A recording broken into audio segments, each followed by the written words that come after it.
Hello mga KSFT, today is Wednesday, December 15, 2021, and here's the news you need to know. Kumpirmadong nakapasok na sa Pilipinas ang Omicron variant ng COVID-19. Na-detect po yan ng Department of Health o DOH sa dalawang international travelers. Ayon sa DOH, ang isa-isang returning overseas Filipino na nanggaling sa Japan at dumating sa bansa noong December 1, sakay ng Philippine Airlines flight number PR0427. Ang isa pang nagpositibo sa Omicron ay Nigerian national na dumating noong November 30 mula sa bansang Nigeria, sakay ng Oman Air with flight number WY843. Ang isa sa mga nagpositibo ay fully vaccinated samantalang ang isa ay hindi. Pareho silang naka-isolate sa pasilidad ng Bureau of Quarantine. Dine-verify pa ng DOH ang health status ng ibang sakay ng dalawang nabanggit na flight. Inirekomenda ng DOH na makipag-ugnayan sa kanila ang lahat ng nakasabay na pasahero ng dalawang positibo sa Omicron. Ayon sa World Health Organization, bukod sa Pilipinas, na-detect na ang Omicron sa 77 bansa sa buong mundo. 33 bansa na ang may suspected o confirmed local transmissions.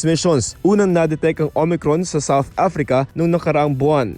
Samantala sa ginawang clinical trial ng Pfizer sa anti-COVID-19 pill nito, kinumpirma nila na kayang i-reduce ang hospitalization at death sa mga taong at risk sa COVID-19. Ayon sa Pfizer, 90% ang tsansa ng mga at-risk na tao na hindi ma-hospital at mamatay kapag ininom ang pill sa unang araw na naramdaman ng sintomas ng sakit. Base ang resulta sa clinical trial sa 2,200 na tao. Epektibo rin ang pill laban sa Omicron variant. Sa ibang balita, isang patay habang isang sugatan sa pagbagsak ng CESSNA 152 plane sa Pangasinan kaninang umaga. Ayon po yan sa Civil Aviation Authority of the Philippines o CAAP. Inaalam pa ng CAAP ang dahilan ng pagbagsak ng eroplano.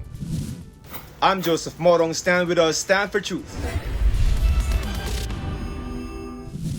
Maliit ang 983 million pesos na budget sa taong 2022 para sa Virology Institute of the Philippines ayon sa Department of Science and Technology o DOST. Hindi pa raw kakayanin ng Pilipinas na mag-develop ng sarili nitong COVID-19 vaccine, pero kahit papaano ay posible na ang local manufacturing at saka yung packaging nito sa susunod na taon.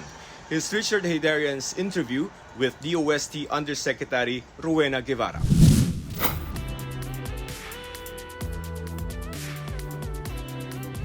Meron tayong very special guest today, USEC, Rowena Cristina Guevara from Department of Science and Technology of the Philippines. Maraming salamat, USEC, Gea, for joining us today. Maraming salamat din, Richard, at magandang agham sa ating mga tagapanood.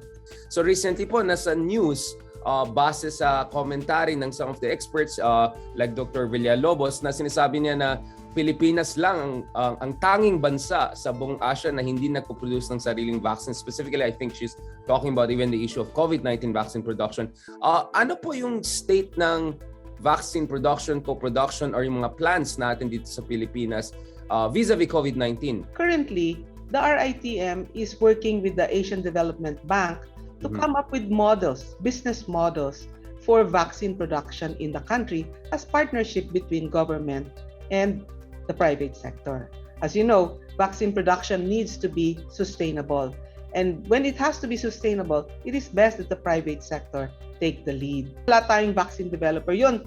It will take a long time to get started with that. But the manufacturing, the fill and finish, that is doable. So we still stand by the possibility that by end of next year, we may have a local vaccine manufacturing, perhaps at the fill and finish level. Can you give us a little bit an update or correction or something dito sa issue ng budget, no? Kasi syempre malaking issue yan, di ba? Can you give us a little bit idea about the budget for this, and broadly, ano yung research and development budget allocation trend lines that are we looking at now? For the Virology and Vaccine Institute of the Philippines, the Philippine government this year, even without the formal establishment of the VIP, has already given us 284 million to start doing the R&D. And we have 8 seminal projects working on those virology and vaccine for animals, humans, and plants. And also, money was given to DPWH, 50 million, so that they can start creating the engineering drawings for the building for the VIP, which will be located in the New Clark City. Now, that investment may seem small, no? But imagine this. With very small investments, if you have an agenda, that is anchored on very good science, the returns are huge. So even though it seems minuscule compared to the 61.6 billion that is being used to buy booster shots, the 1 billion that's allocated for the VIP is just enough to get it started. Our imagination is that the private sector will eventually come in and also help with the VIP. It is the R&D funding where we are lagging. For the R&D funding, we're currently, as of 2018, at 0.32%. So we have a long way to go in terms of funding R&D. And even while the Philippine Development Plan specifies that we should target 0.5% GDP expenditure on R&D by 2022, that budget was not given to the Department of Science and Technology. Ngayon na magte-transition tayo sa the next administration, ano yung mga dapat talagang i-continue ng next administration and what are the things that they have to build on na medyo may kulang pa rin? We have a bill that is pending in the Senate. It's called the Science for Change Bill. One of the observations we had in 2016 when we came in was that there's disparity in R&D. So we started with what we call the Science for Change program, and one of its components is called the Niche Centers in the Regions for R&D, where we connected R&D with economic development of the regions. And I'm very happy to report that we now have 41 research centers all over the country. Because there's the ability to do R&D, we need to put more money all over the regions, not just in NCR, Region 4A, and Central Luzon. The other component of the Science for Change program is the investment in R&D that we don't usually do, like human defense, like artificial intelligence. These are new fields that we want to go into. And also nuclear S&T, nuclear medicine, nuclear energy, and so on. And these are all very expensive, by the way. And we hope that the next government will be wise to invest in R&D. Thank you very much, Yusek Yev. Hope to have you soon again in the near future. Thank you very much, Richard.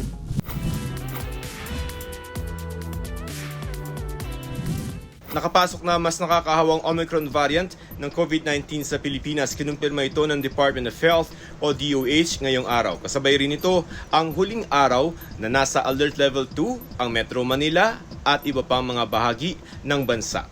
For the record mga ka-Stand for Truth, ano ang magiging alert level status o classification ng Metro Manila at iba pang lugar sa ating bansa simula bukas?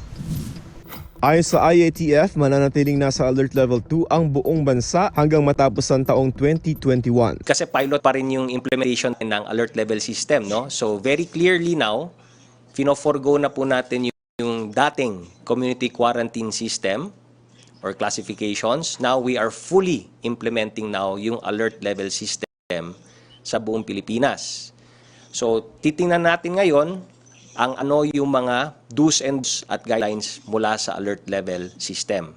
Alert level system 2 ang buong bansa. Sa ilalim ng Alert Level 2, allowed na hanggang 50% ang indoor capacity ng ilang establishments at activities para sa mga fully vaccinated at 70% naman ng outdoor capacity. Ngayon pumasok na ang Omicron variant sa bansa, paalaala ng DOH, mas kinakailangang sumunod sa minimum health standards gaya ng pagsusuot ng mask at social distancing. Ipinagbabawal pa rin ang lahat ng mass gathering. Nauna nang sinabi ng World Health Organization na kumakalat ng Omicron at an unprecedented rate at posibleng present na sa maraming bansa sa mundo. Kung kayo ang tatanungin mga ka-Stand for Truth, dapat bang isailalim pa rin sa Alert Level 2 ang buong bansa ngayong may kumpirmadong kaso na ng Omicron variant dito sa Pilipinas? Narito naman ang sagot ng ilan natin mga ka-Stand for Truth.